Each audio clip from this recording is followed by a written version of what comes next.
प्रश्न नंबर 16, उल्टा पिरामिड शैली का प्रयोग कब शुरू हुआ। पिछले भाग में ही हमने उल्टा पिरामिड शैली से संबंधित कुछ प्रश्नों को देख लिया था। उसी से संबंधित अब कुछ और प्रश्नों को हम यहाँ इस भाग में भी देखेंगे। और यहाँ पर पूछा जा रहा है कि उल्टा पिरामिड शैली का जो प्रयोग हुआ है वो कब से शुरू हुआ है। 19वीं सदी के मध्य से, 18वीं सदी के मध्य से, 19वीं सदी से पहले या 18वीं सदी से पहले। तो प्रश्न नंबर जो 16 है उसका सही उत्तर जो होगा वो होगा ऑप्शन नंबर का, 19वीं सदी के मध्य से जो है उल्टा पिरामिड शैली का प्रयोग होना शुरू हो गया था। प्रश्न नंबर 17, अमेरिका में गृह युद्ध के दौरान संवाददाताओं को अपनी खबरें किसके द्वारा भेजनी पड़ती थी। यहाँ पर अब आपको एक सिचुएशन ये बताई जा रही है कि अमेरिका में जब गृह युद्ध हुआ था उसके दौरान जो संवाददाता हैं उनको अपनी खबरें जो है वो कैसे वो भेजा करते थे, तार द्वारा, टेलीग्राफ द्वारा, फैक्स द्वारा या फिर फोन द्वारा। तो प्रश्न नंबर 17 का जो सही उत्तर होगा वो ऑप्शन नंबर 2, वो टेलीग्राफ द्वारा। उस वक्त जब गृह युद्ध चल रहा था तो संवाददाता जो है अपनी खबरों को टेलीग्राफ के द्वारा भेजा करते थे। तो प्रश्न नंबर 17 का जो सही उत्तर होगा ऑप्शन नंबर ख हो जाएगा। आगे बढ़ते हैं, प्रश्न नंबर 18 देखते हैं।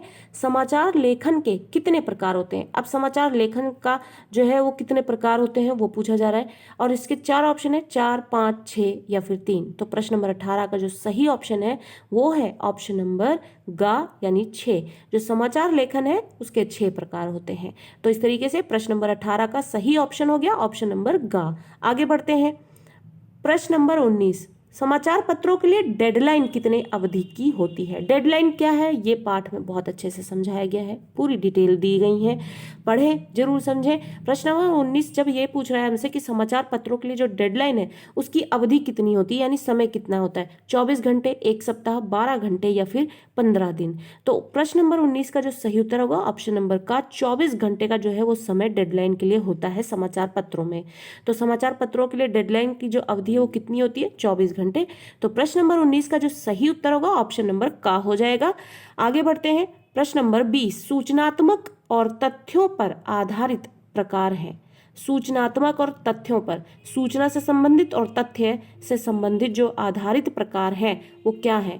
प्रश्न नंबर ऑप्शन नंबर का, क्या, कौन, ऑप्शन नंबर खा, कब, कहाँ, ऑप्शन नंबर गा, कैसे, क्यों, ऑप्शन नंबर घा, क्या, कौन, कब और कहाँ।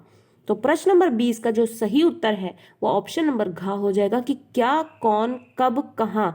ये चीजें जो है, ये प्रश्न जो है, ये शब्द जो है वो हमें सूचनात्मक और तथ्य पर आधारित चीजों को सामने लाकर पेश करते हैं और इससे संबंधित सारी डिटेल्स आपको चैप्टर में देखने को मिलेंगी। आगे बढ़ते हैं और अगला प्रश्न देखते हैं, कैसे और क्यों ककारों को, और जो हमने अभी इससे पहले प्रश्न पढ़ा है वो 6 ककार में ही पढ़े जाते हैं और समझे जाते हैं और 6 ककारों के बारे में पाठ में बहुत अच्छे तरीके से समझाया गया कि 6 ककार होते क्या हैं और उन 6 ककारों के नाम भी आपके सामने रखे जाएंगे और आपको सारी डिटेल दी जाएंगी कि 6 ककार होते क्या हैं, उनका समाचार लेखन में, पत्रों में उसका क्या लेना देना है। तो प्रश्न नंबर 21 अब हमें वही 6 ककारों से संबंधित प्रश्न पूछ रहा है कि कैसे और क्यों जो है ककार, उनमें किस पर जोर दिया जाता है। कैसे और क्यों जो ककार है उनके माध्यम से हमें किसकी जानकारी मिलती, किस तरह की जानकारी मिलती है, विवरणात्मक पहलू पर, व्याख्यात्मक पहलू पर, विश्लेषणात्मक पहलू पर या उपरोक्त में से कोई भी नहीं। तो जो प्रश्न नंबर 21 है वो प्रश्न नंबर 21 का जो ऑप्शन नंबर 4 है वो इसका सही उत्तर होगा, उपरोक्त में से कोई भी नहीं। तो कैसे और क्यों ककार जो है किस पर जोर देते हैं, यहाँ पर इसका जो ऑप्शन नंबर घ है वो सही हो जाएगा। आगे बढ़ते हैं, प्रश्न नंबर 22, फीचर क्या है। फीचर पूछा जा रहा है अब यहाँ पर क्या है, बहुत बच्चे प्रश्न करते हैं फीचर क्या है। पाठ में बहुत अच्छे से समझाया गया, आपको कहीं भी भटकने की जरूरत नहीं है। बुक्स में जो डिटेल्स दी गई हैं बहुत अच्छी तरीके से दी गई हैं, जरूर पढ़ें उसे। और प्रश्न देखते हैं यहाँ पर हमसे जब पूछा जा रहा है कि फीचर क्या है, 4 ऑप्शन है हमारे पास। राजनीतिक विषय पर प्रधान लेख, प्रधान यानी मुख्य लेख, अब ये पॉलिटिकल टॉपिक्स पर ही क्या लिखा जाता है, या फिर सांस्कृतिक कल्चरल विषय पर ही प्रधान लेख लिखना, या फिर किसी विशेष विषय पर प्रधान लेख लिखना, या फिर आर्थिक विषय पर प्रधान लेख लिखना। तो प्रश्न नंबर 22 जो है उसका सही उत्तर हो जाएगा ऑप्शन नंबर 3, किसी विशेष विषय पर प्रधान लेख लिखना। अब आप देखेंगे ऑप्शन नंबर क, ख और घ, ये जो है हमें एक विशेष क्षेत्र बता रहे हैं, ये राजनीति या सांस्कृतिक या आर्थिक। तो किसी विशेष क्षेत्र को लेकर अगर लिखा जा रहा है तो आप उसके नाम के साथ हमें फीचर के बारे में पता लगता है। लेकिन फीचर जो है वो कंप्लीटली किसी भी विशेष विषय, कोई बहुत ही जो इम्पोर्टेंट टॉपिक है, आपको उसके ऊपर जो प्रधान लेख मिलता है देखने को, वो फीचर होता है, तो उसे फीचर लेखन कहते हैं। फीचर वही होता है। तो प्रश्न नंबर 22 का जो सही ऑप्शन होगा वो होगा ऑप्शन नंबर ग, वो इसका सही उत्तर होगा। आगे बढ़ते हैं, अगला प्रश्न देखते हैं, फीचर का प्रमुख उद्देश्य क्या है। जो फीचर है उसका उद्देश्य आखिर है क्या। अब फीचर क्या होता है, हमने जो पिछले क्वेश्चन में पढ़ा था, तो किसी विशेष विषय पर हम जो कोई लेख लिखते हैं, देखते हैं, पढ़ते हैं, वो फीचर लेखन होता है। तो अब इसका उद्देश्य क्या होता है, इसको लिखने का या प्रेजेंट करने का, सामने लाने का। मनोरंजन करना, औपचारिकता, या फिर ज्ञानवर्धन करना, या फिर सार्थकता। तो प्रश्न नंबर 23 जो है उसका सही ऑप्शन हो जाएगा गा ऑप्शन, ज्ञानवर्धन करना। जाहिर सी बात है, फीचर अगर लिखा जा रहा है, किसी विशेष टॉपिक पर लिखा जा रहा है, तो जाहिर सी बात है आपको कोई स्पेशल नॉलेज के लिए देने के लिए ही लिखा जा रहा है। आपको सिर्फ नियम निभाने के लिए नहीं किए जा रहे, ना तो वो आपका एंटरटेनमेंट कर रहे हैं और ना ही वो किसी सार्थकता को बताने के लिए कर रहे हैं। तो आपको किसी विशेष टॉपिक के बारे में अगर विशेष लेख लिखा हुआ मिल रहा है, तो जाहिर सी बात है आपको कोई विशेष डिटेल के साथ, कोई स्पेसिफिक डिटेल के साथ स्पेसिफिक जानकारी देने के लिए ही वो लिखा जा रहा है। तो प्रश्न नंबर 23 का क्या उत्तर हो जाएगा, ऑप्शन नंबर ग। आगे बढ़ते हैं, प्रश्न नंबर 24 पर चलते हैं। फीचर लेखन के लिए किसकी आवश्यकता होती है, किसकी जरूरत पड़ेगी हमें फीचर लेखन के लिए। 4 ऑप्शन है, कल्पना शक्ति की, अनुभूति की, अवलोकन की, या फिर ये सभी।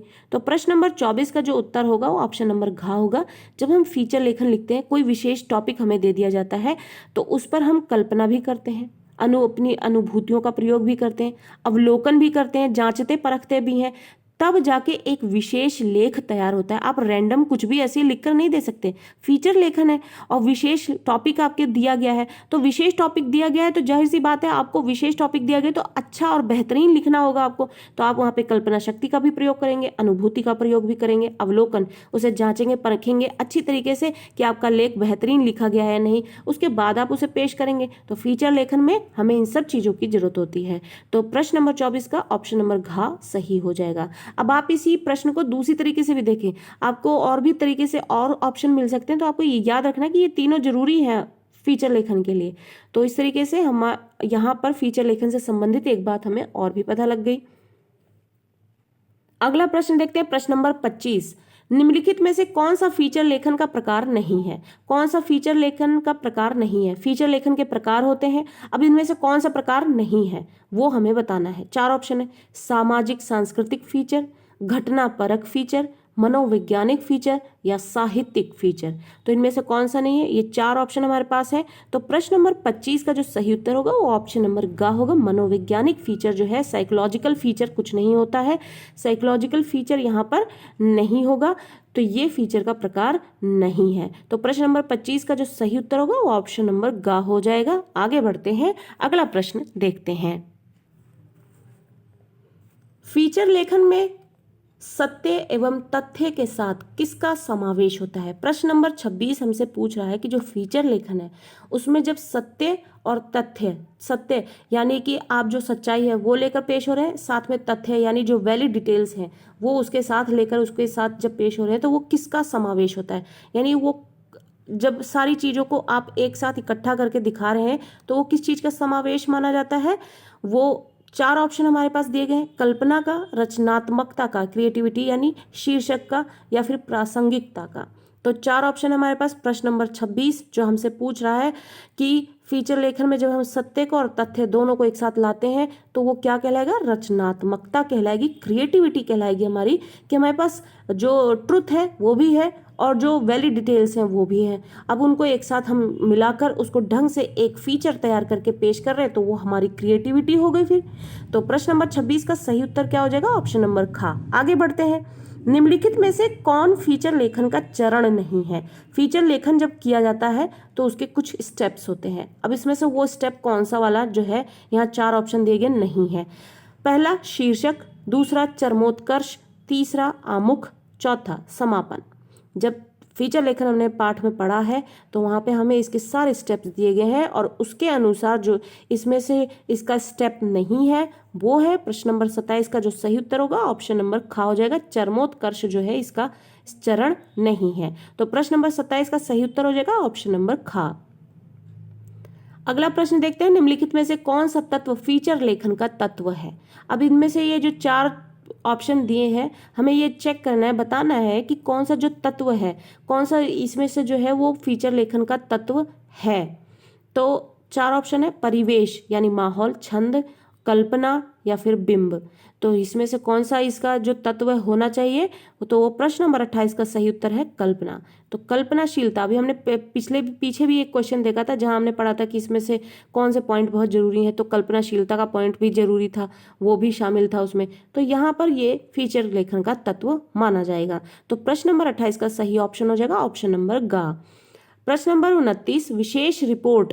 अब विशेष रिपोर्ट की बात हो रही है, स्पेशल रिपोर्ट की बात हो रही है, किस आधार पर प्रकाशित होती है। अब ये किस बेसिस पर प्रकाशित की जाती है, इसके 4 यहाँ पे ऑप्शन दिए हैं। अब इसके पीछे क्या कारण होता है जो विशेष रिपोर्ट को जो है प्रकाशित किया जाता है, गहरी छानबीन के आधार पर, विश्लेषण के आधार पर, व्याख्या के आधार पर या फिर उपरोक्त सभी। तो प्रश्न नंबर 29 का सही ऑप्शन हो जाएगा ऑप्शन नंबर 4। किसी भी रिपोर्ट को स्पेसिफिकली हम जब पेश कर रहे हैं, इसका मतलब उसके पीछे बहुत अच्छी मेहनत की गई, बहुत अच्छी डिटेल्स के साथ उसे सामने रखा जा रहा है। तो सारी और बेहतरीन डिटेल्स कैसे आएंगी, जब गहरी छानबीन की जाएगी, उसका विश्लेषण किया जाएगा, उसकी व्याख्या की जाएगी, प्रस्तुत की जाएगी, तब जाके ये इन सारी परफॉर्मेंस के बाद ही वो विशेष रिपोर्ट कहेगी। कोई आम रिपोर्ट नहीं होगी, फिर वो विशेष रिपोर्ट हो जाएगी। क्यों? क्योंकि उसके पीछे अच्छी खासी मेहनत की गई है। क्या किया गया है? गहरी छानबीन की गई है, विश्लेषण किया गया है, व्याख्या की गई है। इस हिसाब से इसका जो सही उत्तर होगा वो ऑप्शन नंबर घ हो जाएगा प्रश्न नंबर 29 का। आगे बढ़ते हैं, अगला प्रश्न देखते हैं, प्रश्न नंबर 30। विशेष रिपोर्ट का मुख्य प्रकार है। अब विशेष रिपोर्ट जो है उसका कौन सा मुख्य प्रकार इन 4 ऑप्शन में से एक है। पहला ऑप्शन है खोजी रिपोर्ट तथा इन डेप्थ रिपोर्ट, या फिर विश्लेषणात्मक रिपोर्ट, या फिर विवरणात्मक रिपोर्ट, या फिर उपरोक्त सभी। तो प्रश्न नंबर 30 का जो सही ऑप्शन है वो ऑप्शन नंबर 4 होगा।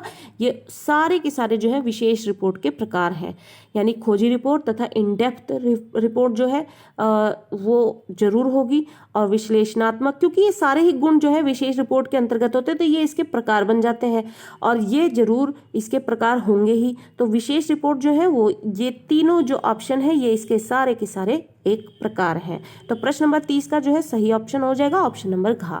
तो इस तरीके से यहाँ पर भी आज हमने इस पाठ से संबंधित कुछ प्रश्नों को देखा है, टर्म 1 से संबंधित, और यहाँ पर एक तैयारी की है। पिछले भाग में भी हमने कुछ प्रश्नों को देखा था। सारे वीडियोस आप पाठ से संबंधित जो भी आपके सामने लाई जा रही हैं बहुत ज़रूरी हैं आपके लिए, आपके परीक्षाओं के लिए बहुत उपयोगी हैं, जरूर देखें। और इसी तरीके की और वीडियोज़ देखने के लिए चैनल को सब्सक्राइब करें। Thank you.